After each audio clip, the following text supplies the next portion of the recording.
Esperanza wanted to talk to you a little bit about tonight is some of the laws on euthanasia. Some of our seniors are getting to a certain age. And they're saying, Esperanza, you come and you share what God's put on your heart tonight. The last time I speak at different groups that invite me to lecture. My last lecture was dealing with dementia, Alzheimer's, Lewy body in London. And that's the last time. Next time I will be doing something like that would be in Switzerland. But whether it's in Switzerland, in Australia, whatever it is, the issues of humanity are still the same issues. The euthanasia that I'll be talking about is actually the first country that approved it was in Holland. And it's a slippery slope. So you have to forgive my accent. When I get nervous, it just comes up, you know. Esperanza Hansen, Mexican Swedish, you know. The thing is that when we talk about life and sanctity of life, as Pastor was saying, the abortion and the horrendous things that are happening in our society. And I'm hoping that tonight will be the beginning of awakening of that Christian-minded consciousness, those people that God created us to be. And that can start in our own home. It can be with your neighbor. It can be with your loved one. It doesn't matter. But we need to be aware of what's happening in our own community. If we don't know, God says that we perish for lack of knowledge. And I'm going to share with you from, I've been doing hospice for about 21 years. I was doing nursing. I've been a nurse for almost 30 years. And hospice is actually a calling. I wasn't looking to do hospice. They asked me to come and do it. And it's actually an honor to be there because it's when people are in the last days. And trust me, there is a big difference between physician-assisted suicide, hospice, and palliative care. Humongous. One of the things we have happening in our society is we have dementia. We have 108 types of dementia. But I believe, unofficially, that there is a subtype for every type of dementia. There is a subtype. It's just that hasn't been correctly identified and documented on. But there is. The most difficult of the dementias is Lewy body.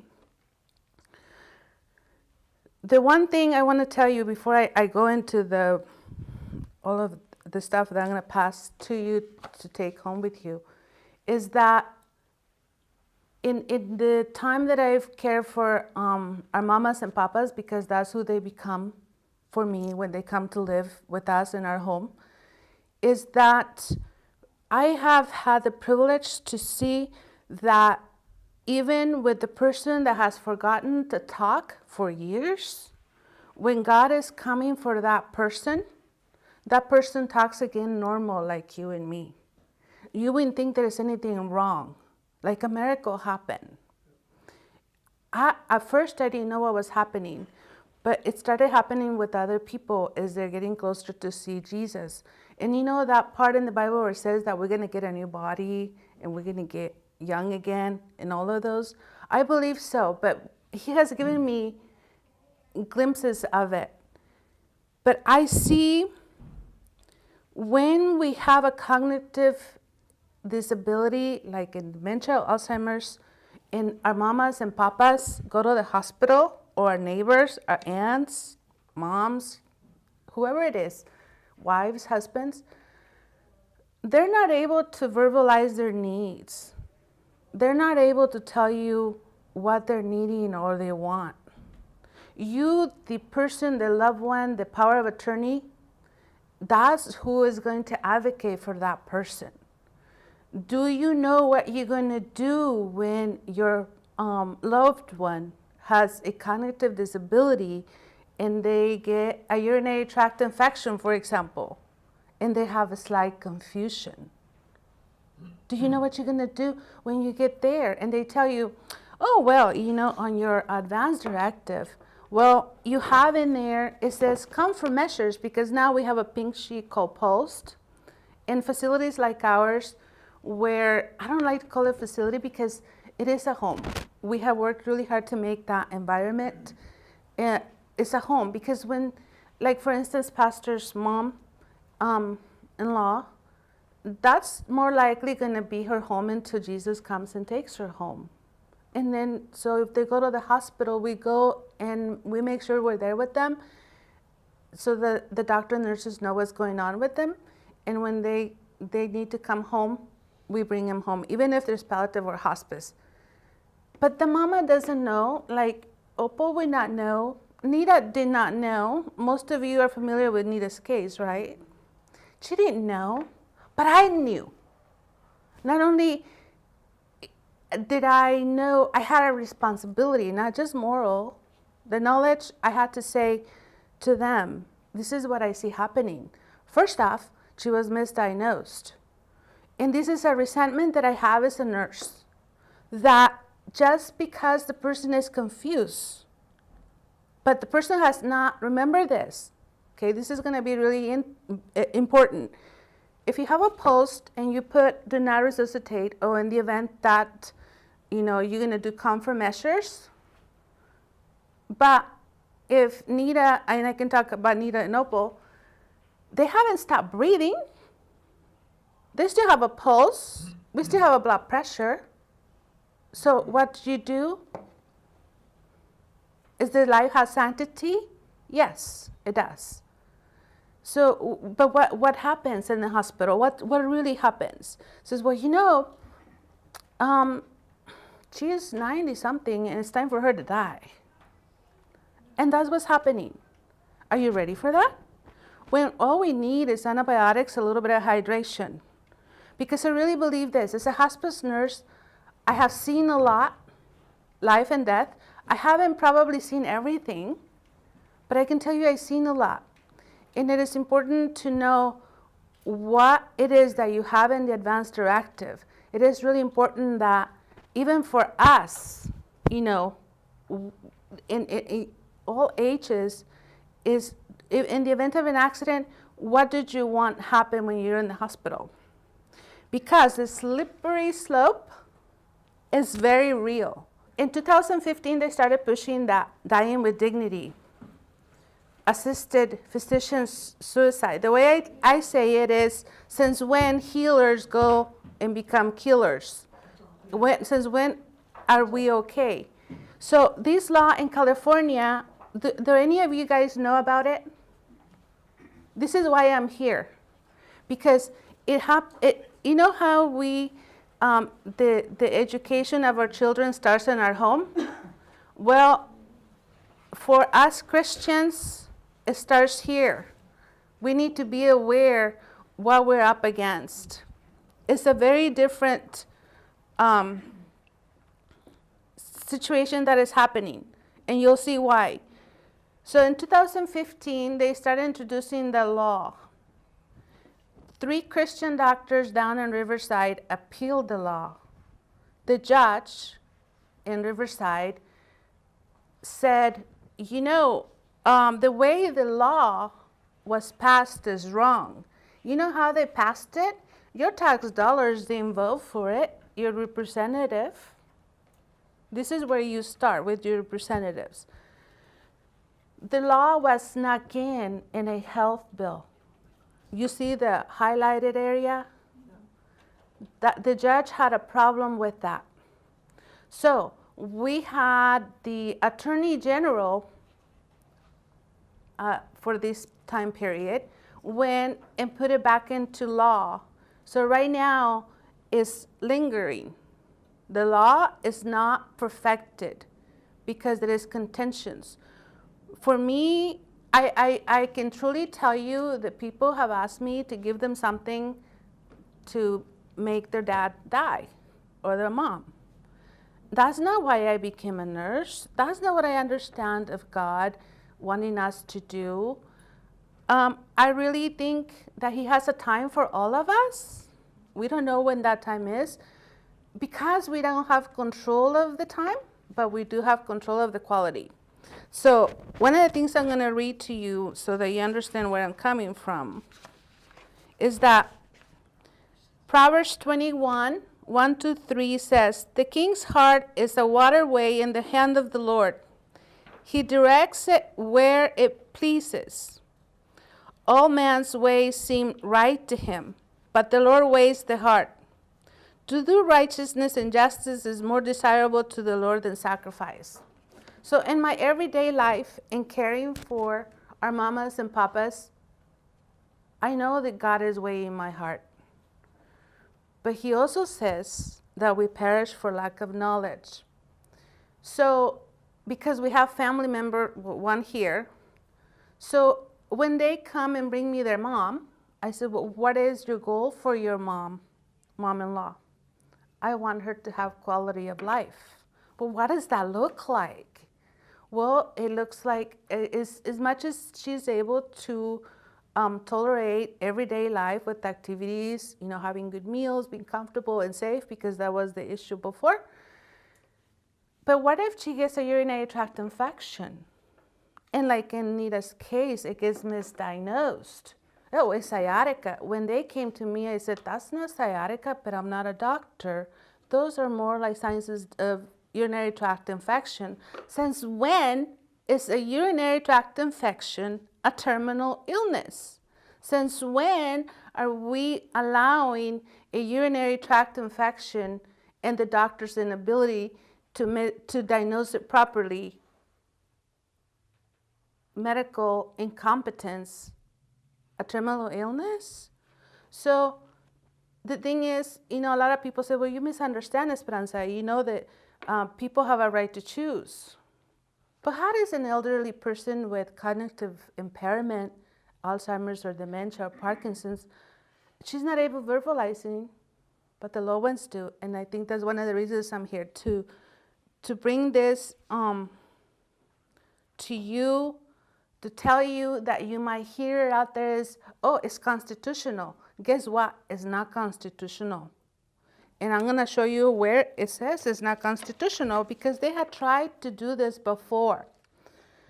And Judge Rehnquist ruled it back when, let me just read this excerpt from the 1997, they started doing this, introducing the assisted suicide.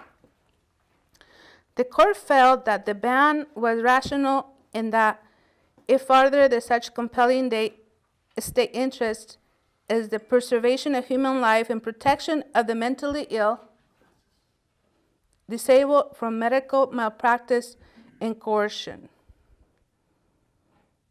It also prevented those moved to end their lives because of financial or psychological complications. My friend, Carrie Kasem, she has a foundation, and she's going to be having a conference in the LA area in April. Her father had Lewy body dementia. It was a financial situation why her father was treated like a rag doll. The financial plays into it. So when that is that slippery slope. Today in Virginia, how is it possible that a baby in the third trimester be mutilated, I can say it, mutilated, parts separated? Because there is a business. We all know it was discovered. They sell the parts. Now, what does an unborn baby and a person with Alzheimer's have in common? They can't speak for themselves. We are that voice. When we die, guys, God is going to ask us, I put that in your heart.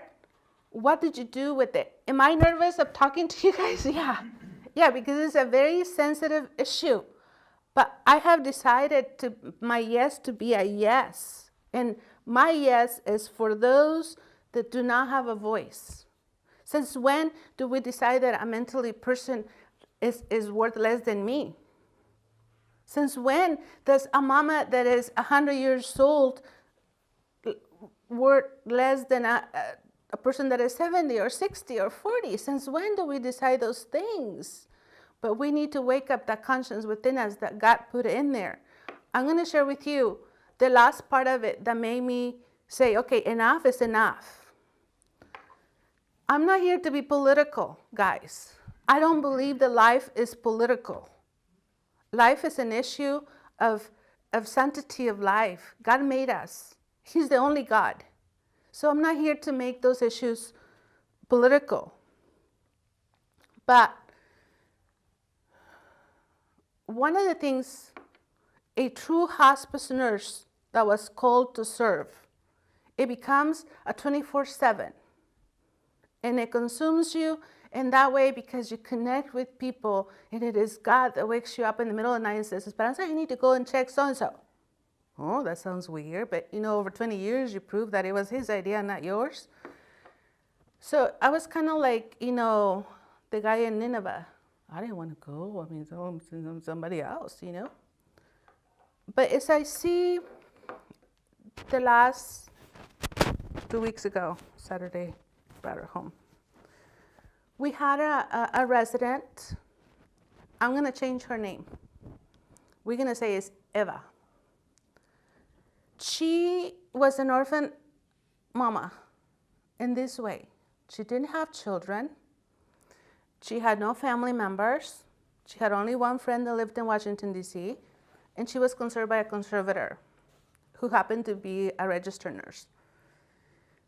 She had been evicted from another facility, and she felt that she was worth less because she couldn't meet what they were charging her over there.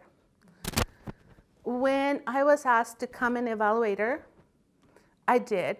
It was not until she was admitted to our home and I was caring for her that it became a daily issue, that she felt less. No, I don't want to eat because I can't afford to pay it. I guess at the other facility they were asking her to pay $10 each time she had another meal taken to her room. And I said, no, all that's covered. But for at least the first 3 months, I had to talk to her almost every day, let her know that I accepted her just as she was, and that she didn't have to worry about anything else, all was covered. But then she got sick. About after 2 years of being out of our home, she had never been at the hospital because we always took care of her. And she was not eating. I thought it could be a UTI. I sent the urine in. It came out clear. I went to do a family trip in Arizona over the weekend. They called me, she's sick. I felt broken because I couldn't just run over to her. So I called the doctor and I said, you need to go and stand in for me. You need to go. She's not doing well. So he goes in and says, Esperanza, we're going to send her to the hospital. So I sent the administrator over here in my place. And when I came back from Arizona, that's the first place I went, to the hospital. There I was told that she was going to be palliative. And Dr. Meese, he does not like palliative. And I don't either. And at the core of me, I am a hospice nurse. I don't like palliative. In a moment, you're going to find out why, and why you need to be aware. So I went home and I thought, oh my goodness, I can't really come and take care of her hair and her face, and because they're going to tell me I'm practicing nursing at the hospital, they're going to kick me out. Then they called and we had a meeting with the conservators there and the palliative team. And I says, well, we can do palliative hospice, we'll take her home. Then we noticed that there was an infection in her arm, and I said, that wasn't there. And I verified with the doctor that wasn't there. There was stuff they weren't telling us. But remember, you're the advocate. So I said, I really like to take her home. And they fought me. And I didn't understand. I thought that when you become palliative or hospice, they need the bed and you send the patient home because they need to go back to their home. And even though I hadn't had her forever, I only had her for 2 years, I did not want her to die at the hospital alone. I had promised her every day almost that if that day came, she could come home. And why we were kept from it. So I started digging what that health care bill that was passed, that palliative. The woman didn't have pain, and they put her in the fentanyl drip. So I have it all in text. I texted the conservator. I said, listen, I feel like I am failing her. She's the most vulnerable. I feel like maybe I need to stop doing this. I don't want to work in this field because I can't just go to the hospital and see her there and leave her. She became like my child. What happened is she had been abandoned when she was young. Her father had put her in a train and sent her back to England. So she wasn't wanted. She was rejected. I knew that if truly she was hospice and I couldn't turn her around like we did with Nita, that she was going to see Jesus a lot sooner than I am. And so it matters. Whether they can tell me or not, it matters. And it will matter for if it's your family member. So I told the conservator, listen, I'll take her back. I need to probably give her a private room. I'll make it happen.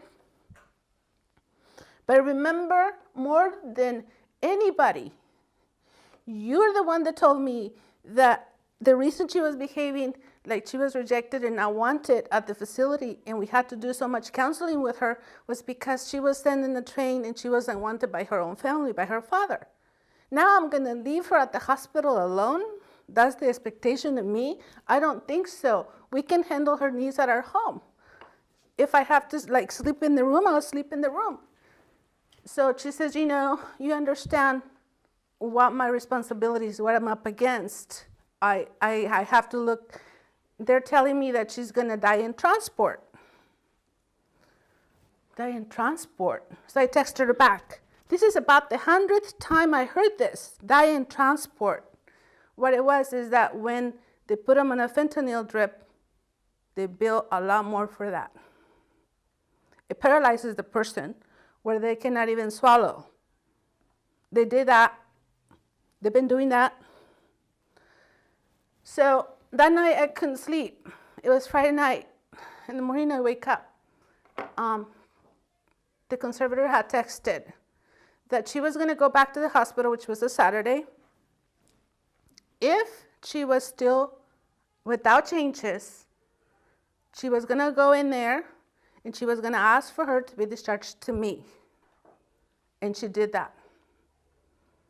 And her head was chopped off. This is not safe. It's not a safe, transport, not a safe discharge. We brought her home on a Saturday afternoon. She got back home to us. She lived for another 3 days, but she was not alone. So what is dignity? What is the dying act? Does it mean that I hook you up on this fentanyl drip and then I just hook you up and then you die and you go in some hospital room? I don't think that that's what it means. But on that, I gave you guys the handout so that you know what's in the law. But there is a lot of deception in that because it was passed. Remember why the judge rejected it and why the attorney general had to go and put it back on all legal maneuvers is because it was passed during a special session. It was not voted on properly like it needs, like every law. So you need to ask yourselves, what is it? In Virginia, the last one I asked about the abortion, it's interesting because if you go and Google Chief Justice Rehnquist back in 1997, he talked about the Roe versus Wade. So what does those two things have in common? Life. And what is with the dignity, dying with dignity? Remember the Maynard, California woman that went to Oregon to die? Do you guys hear about it? It's such an ethical and spiritual issue, but we have to go back to the root cause. And one of the last things I'm going to leave you with, first I'm going to ask you a few questions that you can ask yourself. when your loved ones fall ill and go to the hospital, who decides if they live or die? Can a urinary infection cause confusion in the elderly? Most certainly. Get yourselves a couple of Pedialyte bottles from Walgreens, vitamin C, and you go. And then get it. What also is happening in the ER, they'll get the urine, but often they will not culture it. Case in point will be Nita, because we almost lost Nita. So most of you familiar with Nita? When she came from the hospital, and I believe Connie and Kevin are okay with it. Kevin had to fight with the doctor. I'm going to fight you on this one. And he did. He saved his mom.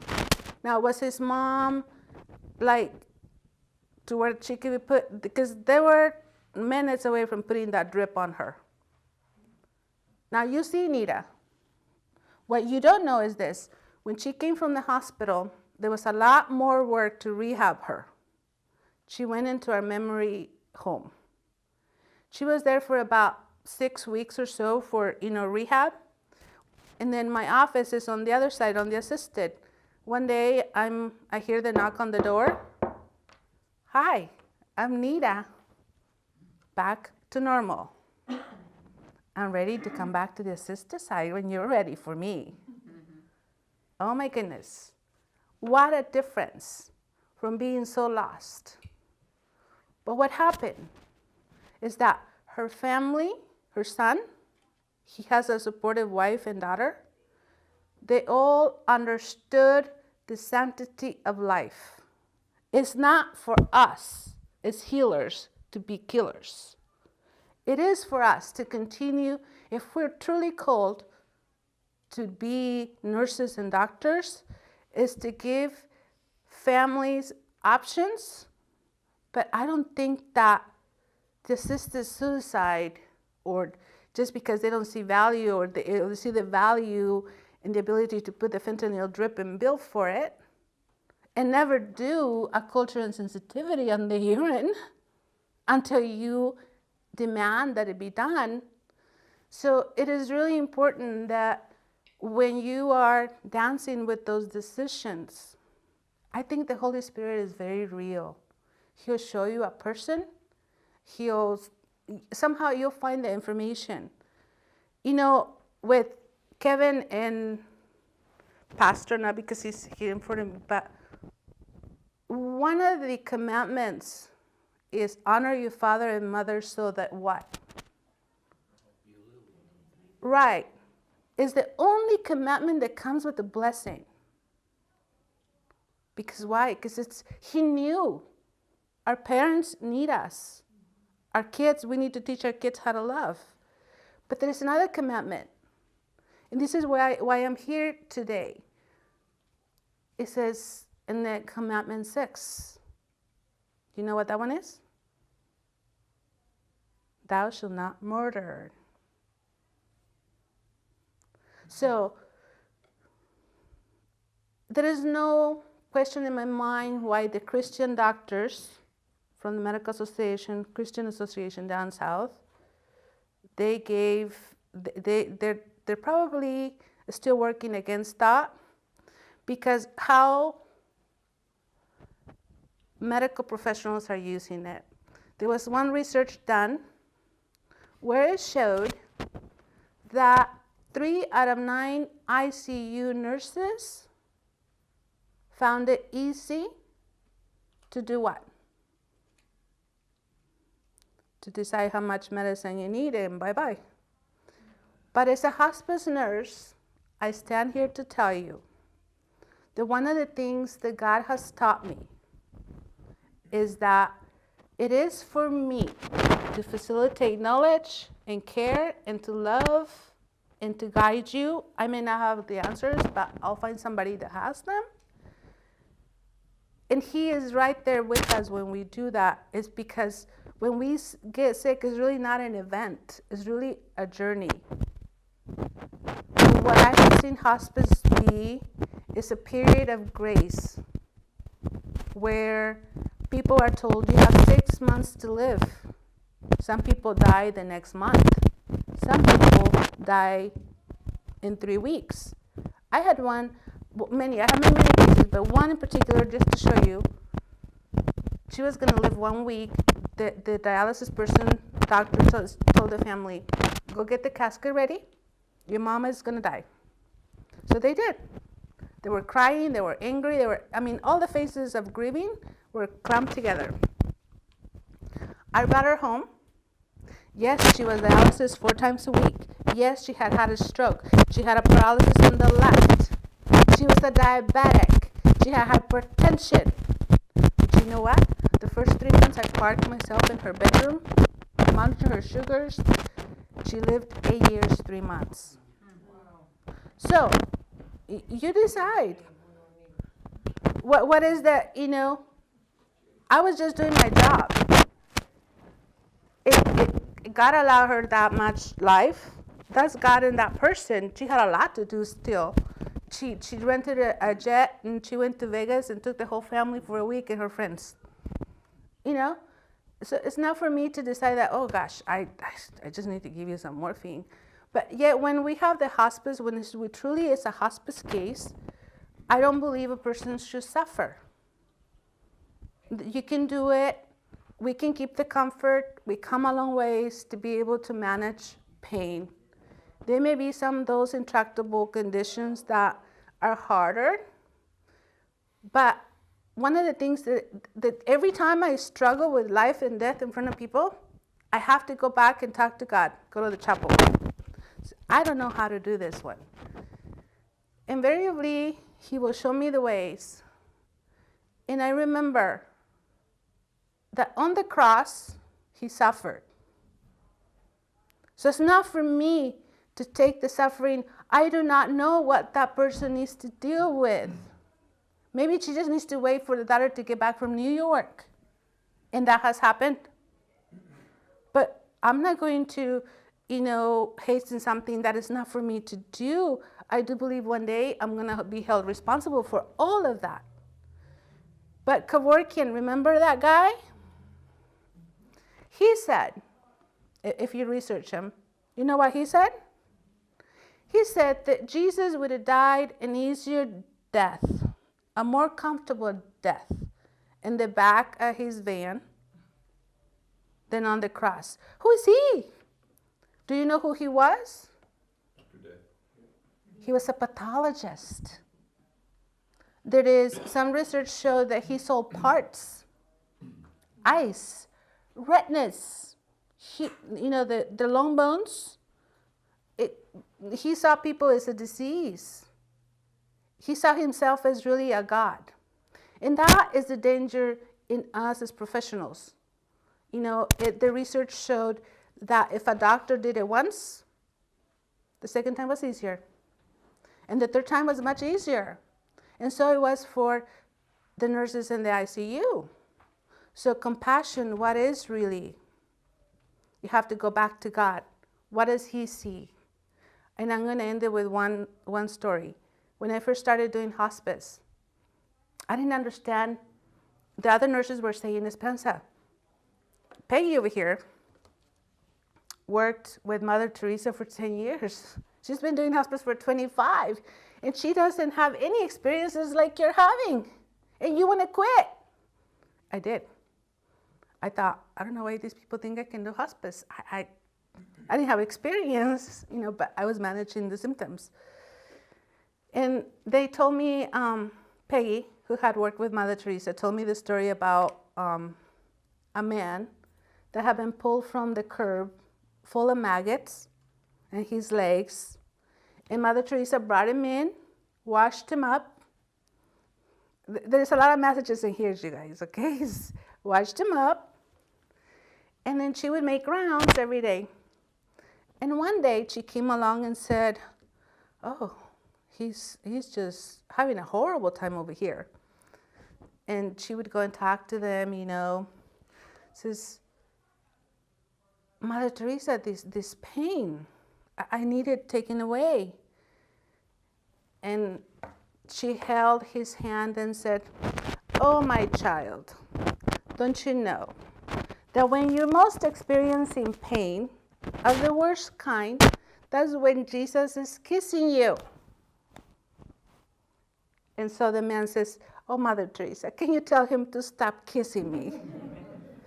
So you see, the human nature kicks in, right? So I will ask you guys to all pray for me because I'm beginning a journey, and this is of awareness to, I'm waking up my own conscious, what it really, sanctity of life. And I wrote a couple other questions. Sanctity of life applies to whom? Unborn, children, elderly, terminally ill elderly, elderly with dementia and Alzheimer's, mentally or physically disabled, all of the above or none of the above? All of the above. All of it. Yeah. So you agree with it. Thank you, guys.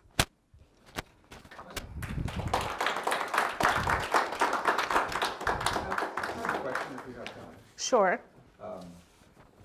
I had my mom with me the last few years of her life, and she had moderate dementia. Mm-hmm. And she eventually gave her life to the Lord just a few weeks before she passed away. Awesome. Under incredible circumstances, right in the middle of the ER. But she died at Redwood Springs. And I'm convinced that the only reason that she got saved was that God was speaking to her directly before she died. Because I hadn't got her in church. I couldn't witness to her because she was not in her right mind. And I had wondered in your work if you had seen anything like that. Yes. I could spend all night and all day tomorrow telling you. I believe that is the case, and that is one of the reasons why we cannot as a Christian nurse, and I think this message would be for Christian nurses and doctors, we cannot be part of that. Even though the law allows for us to say, I'm not comfortable with it, I don't think that's really what's going to happen. I think it's just that we're going to see such a decay as the Netherlands saw it. You know that the elderly in the Netherlands now are trying to turn it around. They carry a sticker that says, if I fall ill, please don't kill me. Okay? But to go back to you, that was one of the things I was trying to bring home tonight, is that we are not God. We do not know why that person had that illness at that time. And I really believe that he's such a loving, gracious God that he gave us a period of time to repent, to forgive, to love, to put a big eraser on those things that we regret, to talk to him. Because he says that if we don't forgive here, he won't forgive us there. So I think that part of the hospice period, the palliative, I don't believe the palliative is appropriate because they hook them up to the IV fentanyl, even though there is no pain. The person cannot, you couldn't have, this is why I don't agree with it, because with your mom, I'm not going to say, I think your mom needs to suffer to see the Lord. I don't think no. I'm going to, what I have done for 20 years, a little bit of morphine is not going to make her unconscious versus the IV fentanyl, okay? Intervals of killing the pain, it actually releases the person to think better, eat and drink better. But there again, I think this is where the intervention of God comes in. Because remember, he says that he knew the days of our lives before one came to be. So that's why the abortion thing, I just don't, I think we're all on the same page on that one. But I had a person that did not believe in God. And I was fairly new with the assisted living. I just been in 4 years, 24/7. We were moving from Hanford to Visalia. And the man did not want to hear anything about God. And it just hurt my heart. And I told him, no matter what, you have to know that the God that I know loves you, even if you don't want to. The son took him on an outing. He came back all purple. And he said, I need to talk to you. So I put him in bed. Give him his oxygen. And he says, you know this God thing, you want to talk about it? How do you know? And I said, you know, what I can tell you is what he has done for my life. And all the Buddhas and other people that you were talking about, I think they never got up and resuscitated, resurrected, went to heaven. But the Jesus I know did, and he died for your sins and mine, however many there have been. He looked at me, he's in bed. He looked at me, just not wanting to hear me, you know? So I said, I'm gonna go get you some water, I'll be right back. And I remember like yesterday, this is back in 2004, 2005. I come back with the water, and he has his hands like this, and he says, come here. See over there? It's at the window. There's some angels that are calling me. I said, oh, but they can't come in. He says, oh, and so I opened the window, and I acted like I was, you know, I knew I couldn't see them, but he could. But he had this fear. And I said, well, what is that fear? Are you fearing something? Did you see something? No, they're angels. They look friendly. He says, you know, that prayer you were talking to accept Christ. And I just thought, oh dear. I said, what is the pastor here? So I just went back, and I didn't have a lot of time. Maybe 15 minutes. But he accepted Christ. However, I did it. He accepted Christ. So I know I will see him again. And before he closed his eyes forever, he told me he knew he was going. So it doesn't matter the sins or nothing, but I do believe, to answer, there is a lot other, because that's what I told you. I haven't seen everything, but I do know that you know that the little boy or the man that couldn't see when in the New Testament, and he put mud on it, and they were trying to get him, kind of like trap Jesus, and they're trying to say that the parents have sinned. You know that passage? And what did Jesus say? That neither has sinned. That was happening because people needed to see it. Why? Because they needed to know there was a God in heaven. It was a miracle, something that was beyond us humans, that only you could explain it through Christ, right? So the same thing is with the elderly. You know, I resent the fact that, oh, you're 92, you're 95. We literally had a 95-year-old friend, best friend Anita, for 40 years. I think you met her. No kidding, guys. She went in with, they thought it was a UTI or pneumonia. And the daughter calls me in the evening and says, Esperanza, they're calling me and they say that my mom is palliative. And oh, the palliative makes me my skin jump, you know. I said, and so what are you going to do? She says, well, they say that she needs to die. And I said, but I was there. I don't think I told her, Donna, if she was, I'm a hospice nurse. The core of me is hospice, not palliative. I would go and see her and let you know. I did. She says, but I'm going to ask my friend to go see her. But she did not tell me that her friend of 50 years or something, they grew up together, who was also a retired nurse from the hospital, asked that nurse to go and visit her mother. A second opinion. I'm giving you some tools, you guys. If you have friends, ask them. She went, and she came back with the same analysis I had given her twice.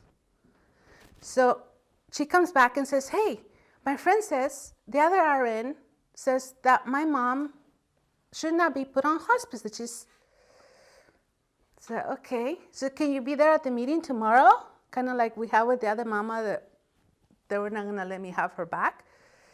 And I said, sure. So I was there at the meeting. We're at the meeting, and the palliative team says, you get out. And because they knew I was going to ask questions.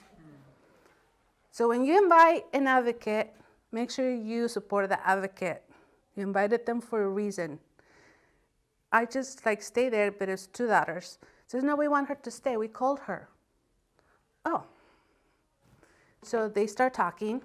So I made a couple questions like, did you guys did the culture and sensitivity so I know what bugs I'm fighting?